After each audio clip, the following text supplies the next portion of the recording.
Hello, my friends, and welcome to another episode of Unlimited. Today, we are talking about being intentional with when to say yes. And we are talking about it because it has been coming up a lot for a variety of people, but also me. So this is a little bit different than what we've talked about in the past. A lot of times in the past, I have talked about clarifying what to say yes to. I have an episode called Clarifying What You Want, as well as a coaching episode called How Do I Find What I Really Want, where you can hear me work with somebody around clarifying that versus me just sharing with you. And I've also talked about how to say no, like when we don't want to say yes, because I do work with a lot of people pleasers, people who are used to saying yes more than they really want to, or in places that don't align. And so understanding boundaries.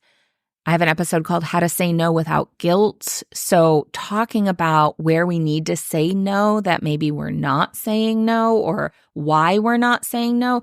This episode is a little bit different because we're focused in on the yes, and we're focused in on the things that interrupt our yes, that create tension in our lives around when we do say yes, and particularly when we do want to say yes. Because a lot of times we say yes because we actually want to do something, and then there's tension. And so some places that we have resistance have to do with those places of tension. They could be values conflicts, they could be fear. There could also be a misalignment. So there's the conscious yes, and then there's the subconscious yes, or the subconscious resistance that comes up. So we're going to talk about all of those pieces. We're going to talk about considering and building our capacity. Along those lines is burnout and the dynamics of burnout.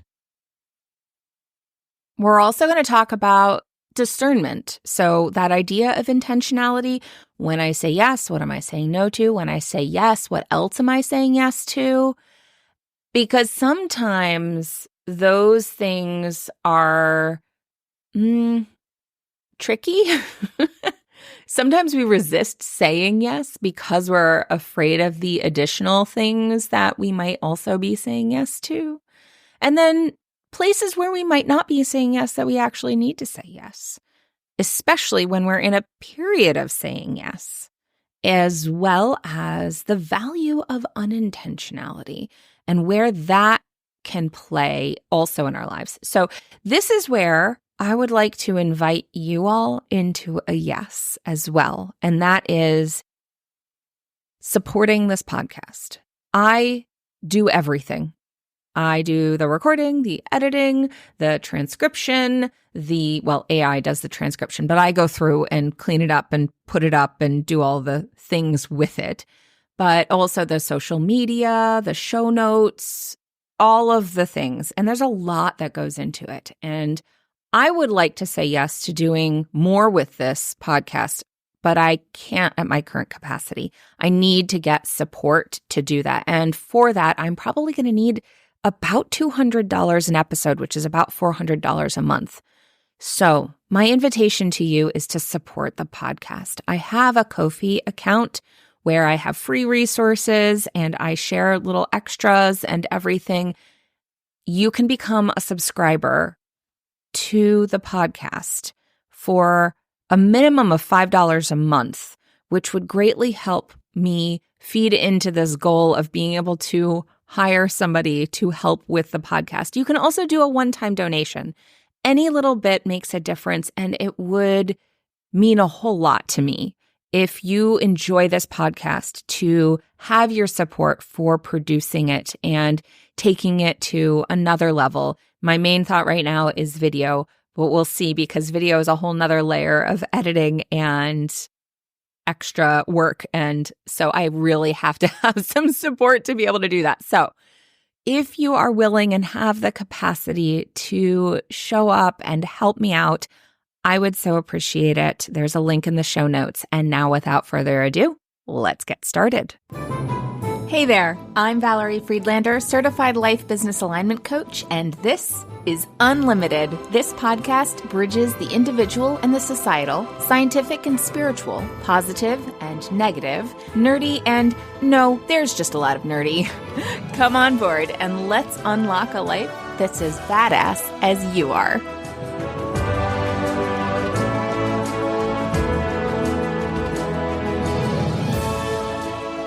This topic came about through a conversation that I was having with my friend and fellow coach, Taina Brown, who I recently interviewed on this podcast, where she mentioned to me that it sounded like I was in a period of yes. And what I was talking about was all of the things that I'm doing, that I'm interested in, that I'm excited about, that I have energy around. And I thought about that idea.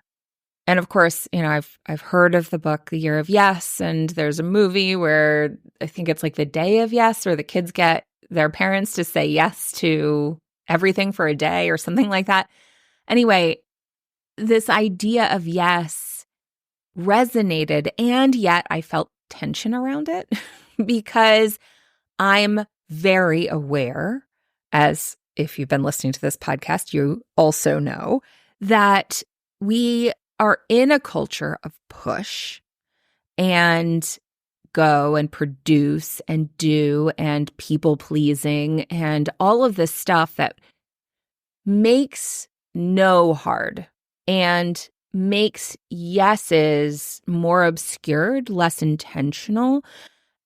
And I wanted to make sure that I'm showing up to this period of yes, which takes energy. I will differentiate between something that's energizing and something that's rejuvenating. And sometimes we conflate the two because we create this dichotomy between energizing and draining, whereas both energizing and draining things use energy. One just uses it more efficiently than the other.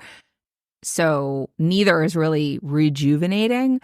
So since we're not conditioned to make room for rejuvenation, this idea of yes, because there's a lot of energy, so I can do more things, but it also means that there's stress energy. So I'm going to be pulling on some of my adrenaline and cortisol hormones to be in a push, which happens anytime we're in a period of change. There's natural tension and stress.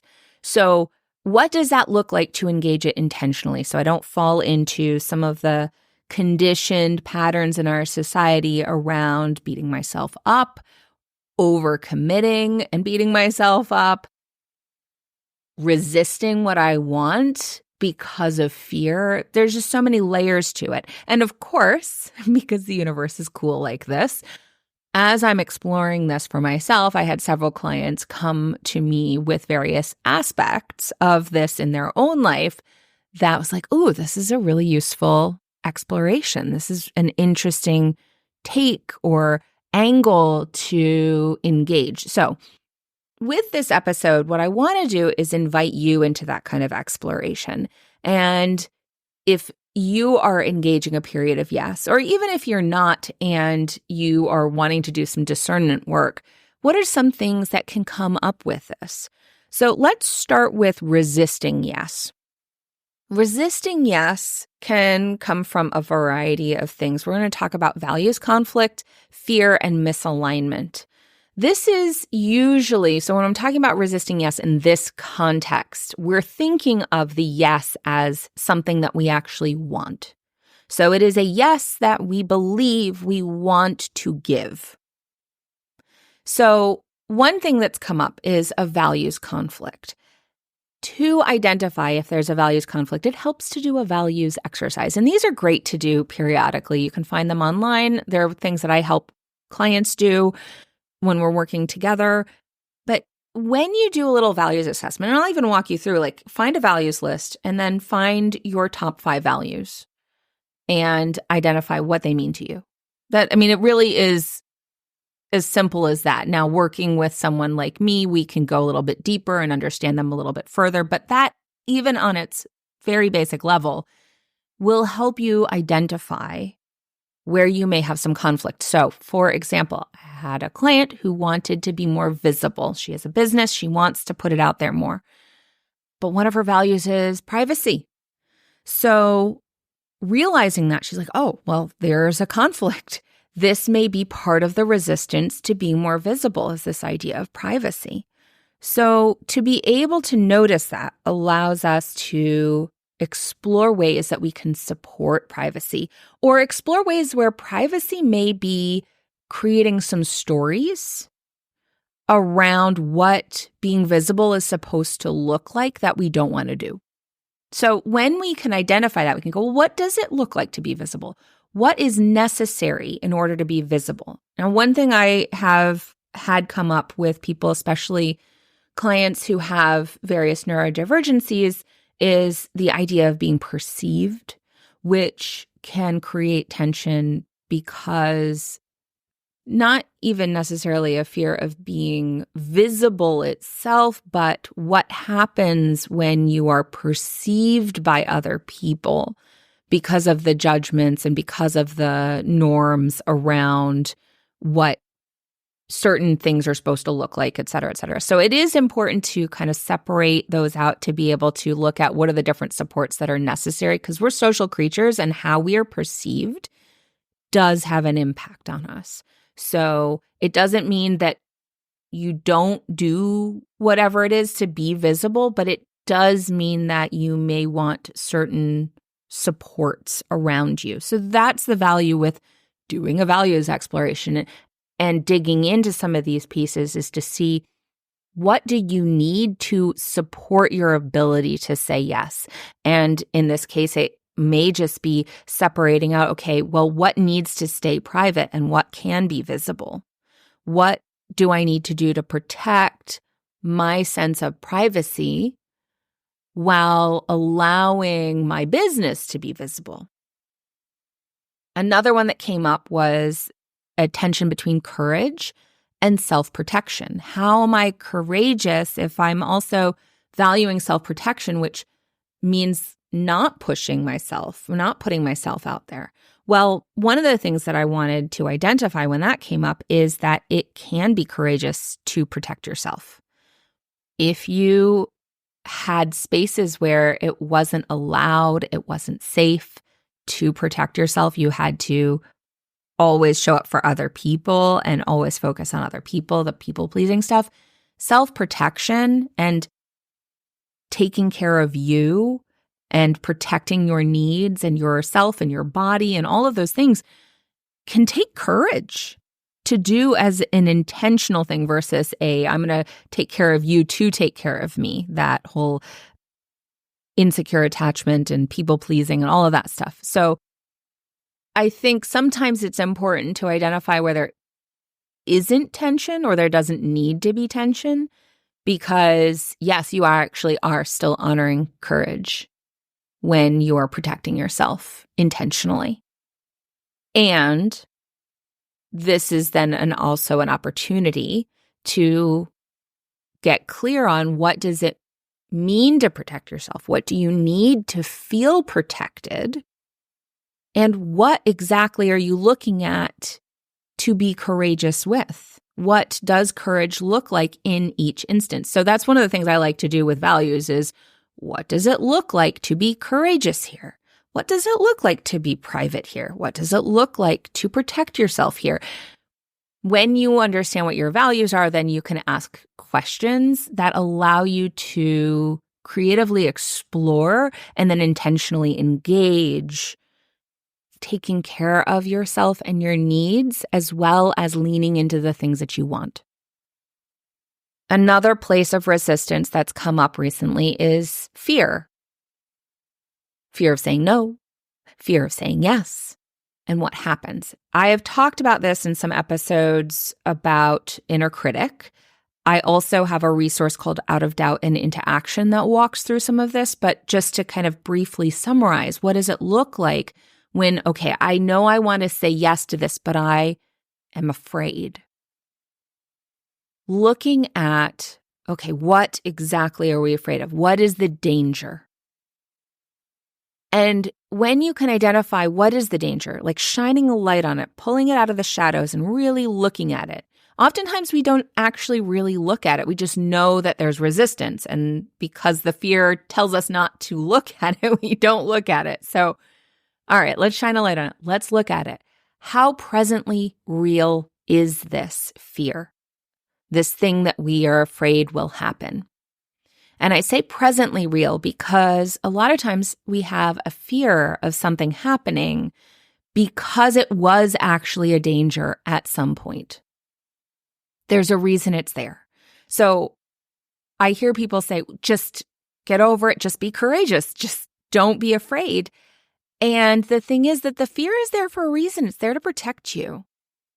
And it may not be presently needed, but at some point it was. So rather than beat yourself up over having the fear or push yourself or add to the additional stress energy by pushing on it, we can care for it by going, okay, well, if it's not presently real, there's a wound there.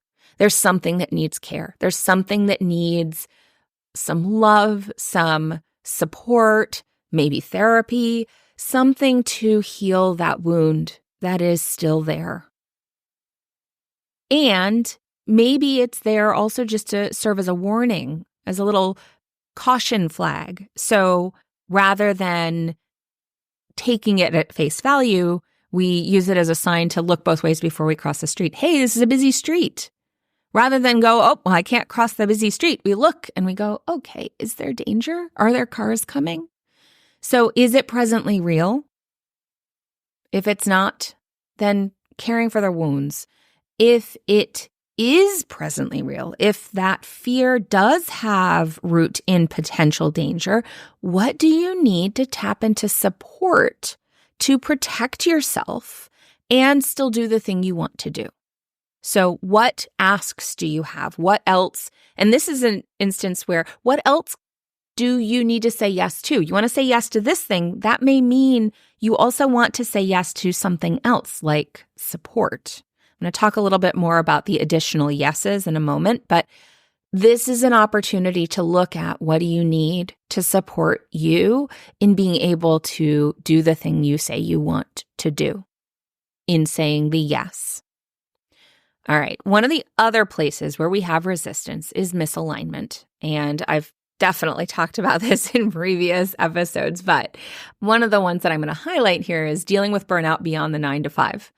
And I highlight burnout because burnout is a state of emotional, mental, and often physical exhaustion brought on by prolonged or repeated stress. It's not simply a result of long working hours or a lot of energy being used, but the repetition of stress. This can come about through shoulds.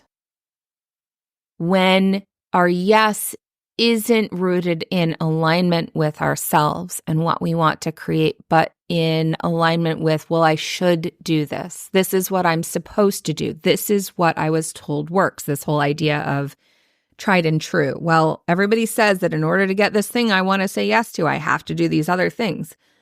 Well, maybe, but maybe not. And maybe we need to be creative. So when we have this misalignment and we're in the shoulds are a form or a cover for shame. This push of, well, you should do this or else. Should is a tricky word, and usually if somebody's using it, it's an invitation for deeper inquiry. Is the should actually the word that I want to be using? If I use a word want to, does that change how I feel about it? Not because it's just a different word, but you might notice that if you say want to, you're like, ooh, no, that's not true. So noticing that, because the more we are in spaces where things are unclear, you don't feel in control, there's a disconnection between you and the thing, there's some sort of imbalance, or maybe it is a lack of support. like, I should do this. Maybe it's not a you should do this. Maybe it's a I want to ask for some support to do this. There are a lot of dynamics in there, and that's something to notice and explore. Is there a misalignment? Maybe it's I want to do this, and the thing I think I need to do that needs to be explored. Maybe that's not the thing. So it's just an invitation to explore the alignment there. And just because it hasn't been done differently doesn't mean it can't be done differently. So exploring that, and that can create resistance to saying yes. Again, maybe it is I need to say yes to something else in addition to saying yes to this. The other piece is considering and building capacity. I have a colleague who was talking about being in a period of no for so long, and now that she wants to start stepping into more yes, it's hard because after burning out with yes in places that weren't a fit, she needed to say no more. She really needed to pull it back in, simplify, pare it down. No needed to be the thing. So now she's ready to start changing that, and her capacity is reduced. It's almost like a muscle, our capacity. Now, that's not to say that it's unlimited. Our muscles aren't unlimited either, right? Like we build them up to a certain point, and we don't necessarily want to be a bodybuilder. We might just want to be strong enough to do certain things. So having that idea of what enough is and being able to build your capacity, and being mindful of the pendulum effect, where all yes then leads to all no. Burnout will force you to say no, like in my colleague's instance. So being able to recognize the capacity is reduced and easing into more yeses. Being really intentional about what one says yes to. And maybe you want to say yes to all the things, and it really is, okay, what's most important here? And to be able to take the next step. What do I need to invite in? What do I need to have support around? So this brings me to what I've touched on a couple times, which is, what else am I saying yes to? And there are two parts of this. A lot of times people think about, like, when I say yes, what am I saying no to? And that's a way to help discern, do I really want to say yes to this? Because if I say yes to this, then I'm saying no to this. That's very binary. And yet it can also be helpful to discern, is this a real yes? Is this an aligned yes? Do I want to say yes to this? The other piece of that is, when I say yes to something, what else am I saying yes to? And it may be things that are naturally paired with it that just automatically will come in. If I say yes to this, then I will also end up with these other yeses.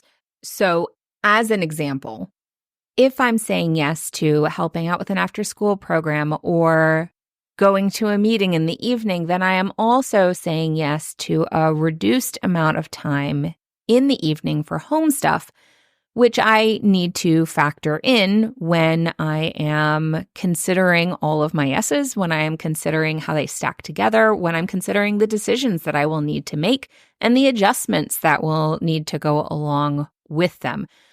When we frame it this way, though, we also have more power because it puts us in the driver's seat of the decisions that go along with them, instead of feeling like we're the victim of the other yeses. They are yeses that we are choosing to say yes to, that stack alongside the focal yes. Now, those are the kind of stacked yeses, right? Those are the things that just naturally come along with it. But what I would invite you into with this is also, what do you need to intentionally say yes to? So say you're in a period of yes as well. You want to say yes to a lot of things. You're building. And I'm going to use myself as another example here.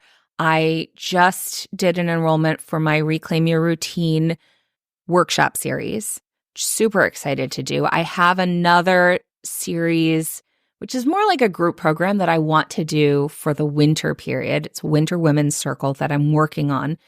There are a lot of pieces that go along with that. Plus, I'm still doing the podcast. Plus, I'm going to be facilitating a retreat. There's like a lot of things that I've said yes to that I'm super excited about. And within that, I also need to remember to say yes to help.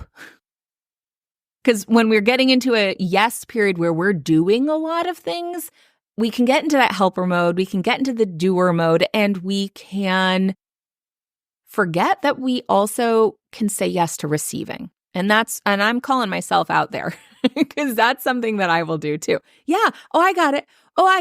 I'll do that too.